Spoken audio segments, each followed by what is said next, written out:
Shalom, kekasih-kekasih Tuhan yang diberkati. Hari ini kita ada di dalam perenungan firman Tuhan.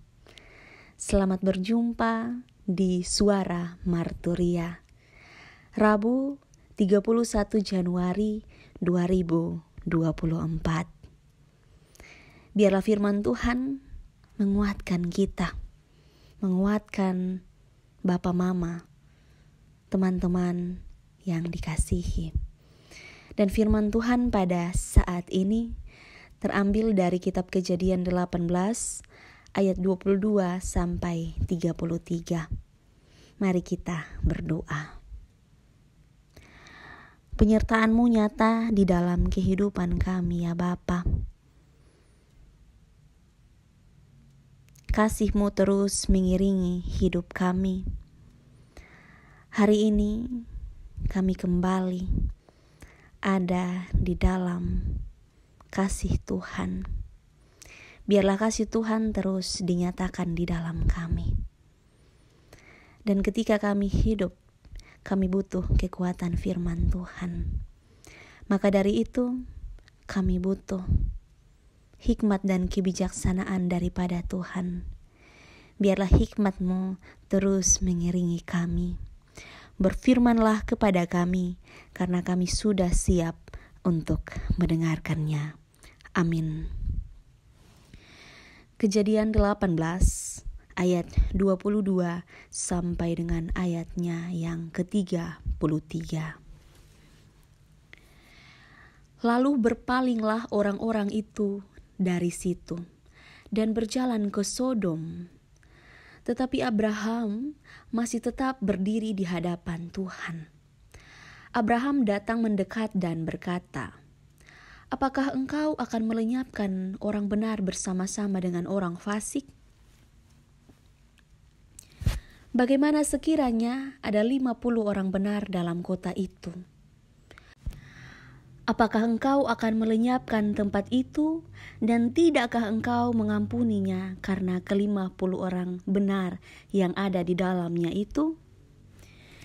Jauhkanlah kiranya daripadamu untuk berbuat demikian, membunuh orang benar bersama-sama dengan orang fasik, sehingga orang benar itu seolah-olah sama dengan orang fasik. Jauhlah kiranya yang demikian daripadamu. Masakan hakim segenap bumi tidak menghukum dengan adil?" Tuhan berfirman, "Jika kudapati 50 orang benar dalam kota Sodom, aku akan mengampuni seluruh tempat itu karena mereka." Abraham menyahut, "Sesungguhnya aku telah memberanikan diri berkata kepada Tuhan, walaupun aku debu dan abu, sekiranya kurang 5 orang dari ke-50 orang benar itu, apakah engkau akan memusnahkan seluruh kota itu karena yang 5 itu?" Firman-Nya, "Aku tidak memusnahkannya, jika kudapati 45 di sana." Lagi Abraham melanjutkan perkataannya kepadanya, "Sekiranya 40 didapati di sana."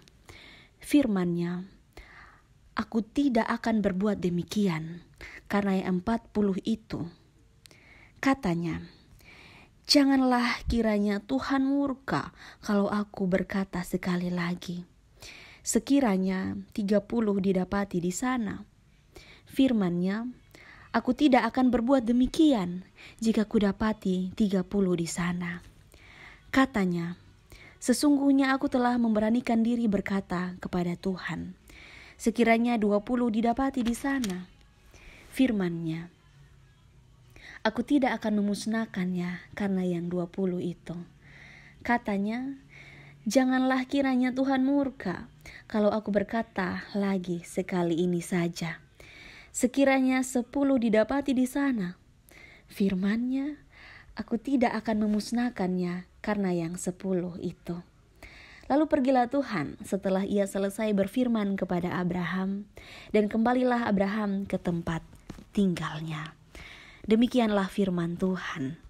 Berbahagialah setiap kita yang tidak hanya mendengarkan firman Tuhan, tetapi juga melakukan di dalam kehidupan kita setiap hari. Kekasih-kekasih Tuhan, Shalom. Damai di hati. Untuk mendengarkan firman Tuhan, kita perlu ada damai di hati. Supaya firman Tuhan itu benar-benar dinyatakan, benar-benar diterima di dalam kehidupan kita. Tema yang memimpin kita di dalam perenungan pada saat ini ialah memohon belas kasihan. Kekasih-kekasih Tuhan, kita sebagai manusia yang terbatas, kita diajak oleh firman Tuhan untuk terus memohon belas kasihan Tuhan. Karena hanya Tuhan yang akan menolong kita di dalam kesesakan. Di dalam bacaan kita, Tuhan telah menetapkan hukuman untuk melenyapkan penduduk dua kota, yaitu Sodom dan Gomora. Apa kesalahan yang dilakukan oleh penduduk kota ini? Kesalahannya ialah orang-orang di sana berbuat cemar. Mereka tidak hidup di dalam Tuhan. Kehidupan mereka adalah kehidupan yang dipenuhi oleh perbuatan dosa. Ketika Tuhan memberitakan bahwa kehidupan kita sebagai manusia adalah kehidupan yang harus memfokuskan diri kepada Tuhan. Tetapi kemudian di dalam kehidupan, di dalam kenyataannya, penduduk Sodom dan Gomora, mereka hidup di dalam kehidupan seks bebas. Mereka hidup di dalam kejahatan. Mereka memperjualbelikan tubuh. Dan ini menjadi beban. Kemudian Tuhan mendengar doa penduduk sekitar.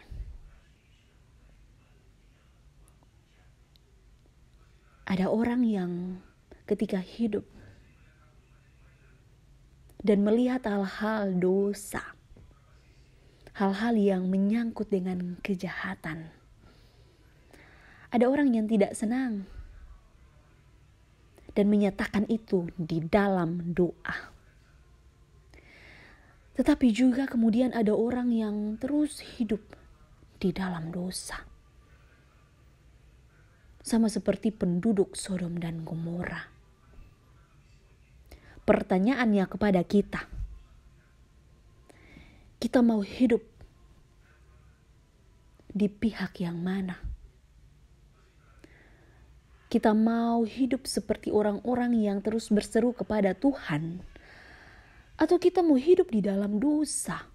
Kita menjadi beban bagi orang lain. Beban doa.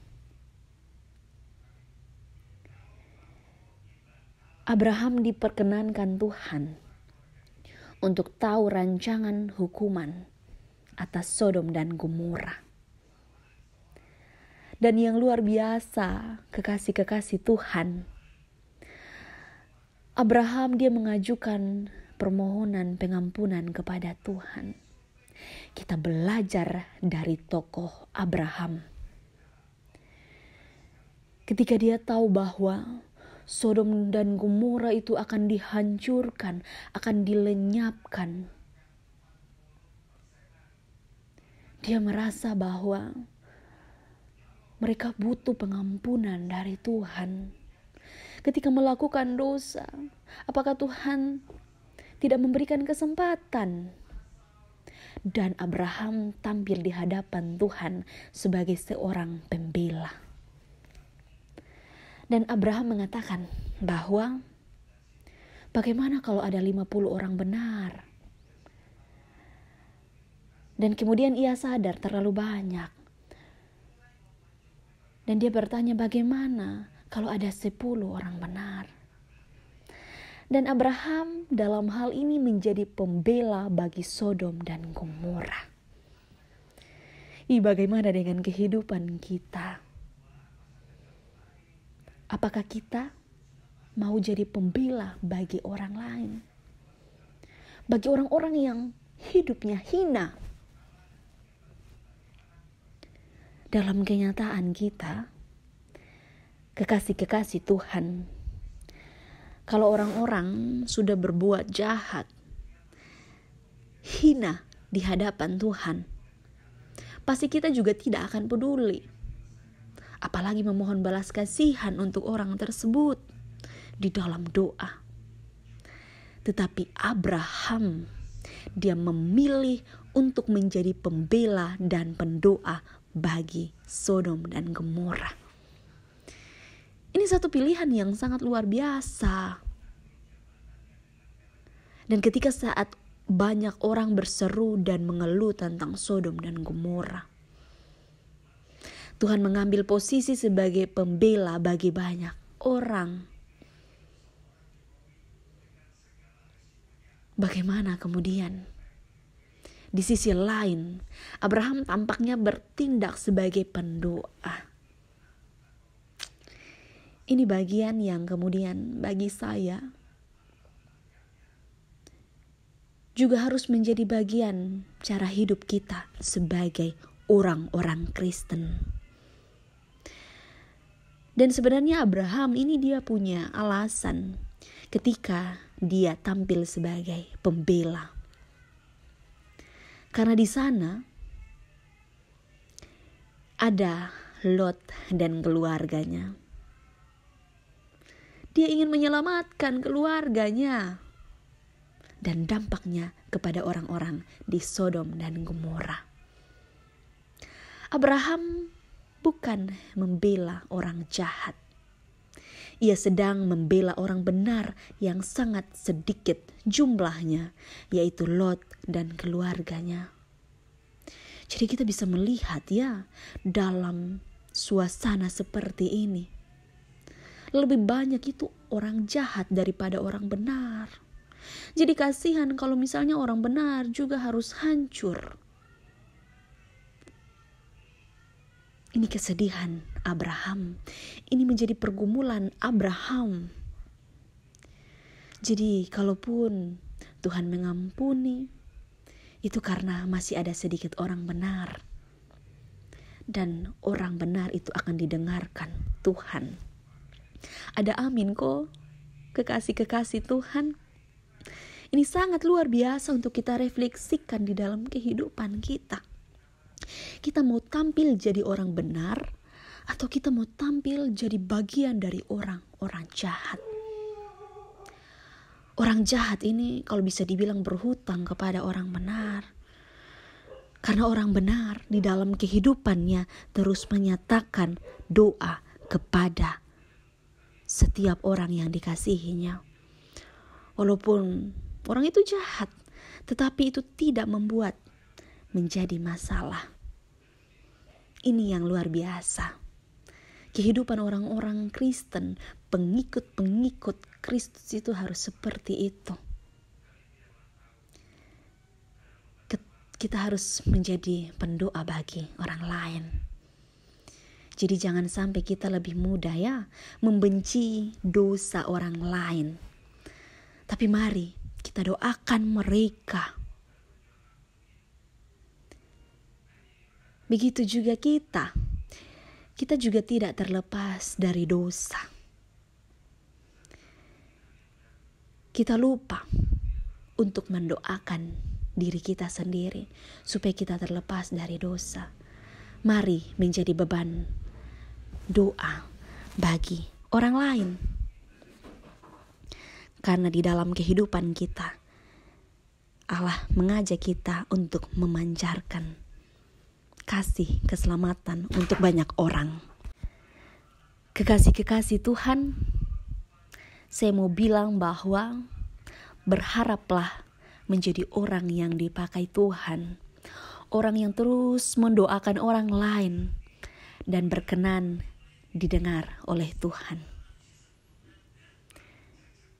Jangan sampai Tuhan mendengar doa orang lain yang mengeluh tentang kita. Jangan sampai. Mari kita mengeluh dan ada di dalam pergumulan untuk kehidupan sesama kita, siapapun itu, supaya hidup kita tidak menjadi beban. Tapi mari beban yang diemban oleh banyak orang, oleh Roh Kudus menolong setiap kita untuk melakukan firman Tuhan. Amin. Mari kita berdoa. Bapa, terima kasih untuk kekuatan baru yang dinyatakan di dalam kehidupan kami. Ajarkan kami untuk terus melakukan maksud Tuhan di dalam kehidupan kami. Hikmat dan kebijaksanaan yang sudah Tuhan berikan, kiranya terus dinyatakan di dalam hidup kami. Berfirmanlah di dalam kehidupan kami, cara kami melakukan firman-Mu. Terima kasih Tuhan. Amin.